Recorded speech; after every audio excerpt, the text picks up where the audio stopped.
Alright, so what we have here is this Bluetti AC2A power station, and it's by Bluetti. So this is a compact power station, and you could see it fits on my desk no problem. Let's open it up.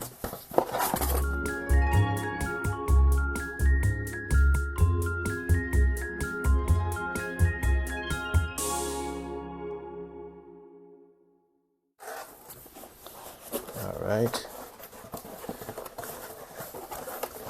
Comes with the power cables and a solar charging cable, so that's really nice. I could always use some more of those cables. Okay. Manual quality control certificate. AC2A power station. Alright, let's take a look at it.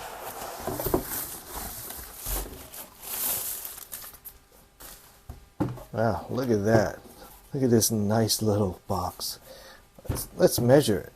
This is going to be perfect for my auxiliary use. I'm going to move this around my campsite. So it's under 10 inches wide and under 7 inches tall. So it's not very big at all. So let's take a look at what it has. This is that input if you want to charge with the solar panels or something like that.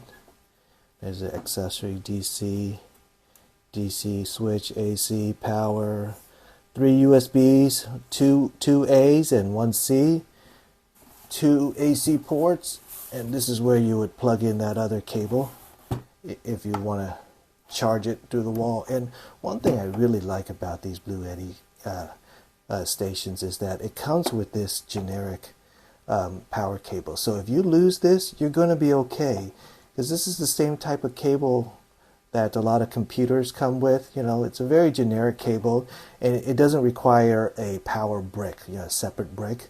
It's all contained in here. So that I really like about these units. Pretty cool.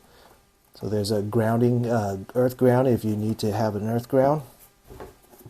Alright, it's small, compact, it's got a little handle here. So let's test it for what I'm going to use it for.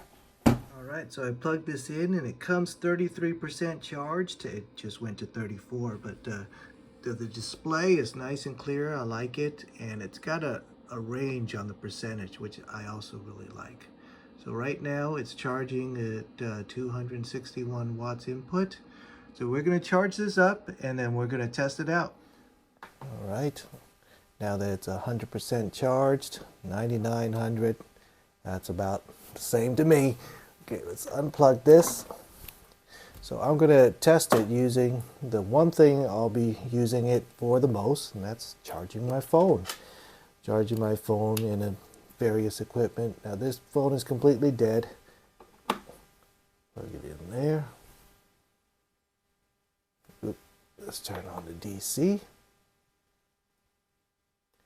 And it should start triggering. Okay, so now the phone is starting to charge. We will see how much power it drains to charge this phone fully. Okay, you can see it's starting to charge right now. It's around 11-12 watts. So we'll come back to see how this changed from 99 after the phone is fully charged. Alright, so let's take a look.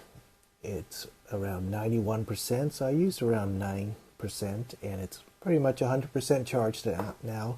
So to fully charge my phone, it takes a little bit less than 10%, so you could do your phone 10 full times. I doubt you'll need that many, but you could do it that much if you so choose. But I also want to try it using a laptop, because that's also one of the things I'm going to be using this for when I'm camping.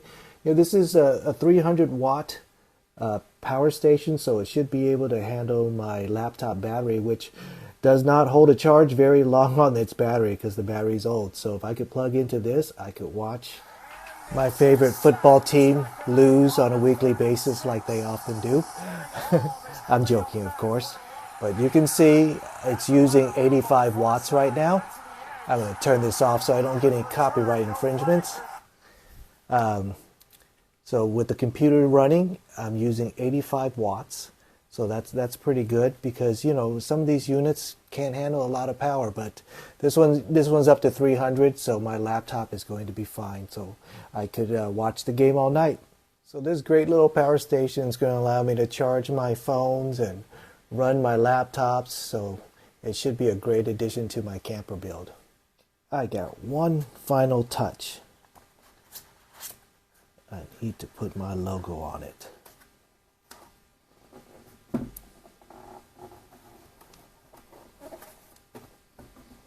There. Now this is complete. I got a nice, handy, very compact little guy. Okay, so next test is I'm going to run this refrigerator off this little power pack. And I recharged my battery and ran my computer for a while with this. And I am at 85%. Here's my refrigerator. I think it's 50 liters. But this Bougie RV refrigerator has been working great. But it also has this power pack that I could run it off of. And the manufacturer says I think you could run it off 6 hours or so with this pack. But today we're going to test it on this guy right here. Okay. It's at 58 right now. It's going to go down to like 35 or so. And you hear the battery the motor running. I'm going to add some warm soda.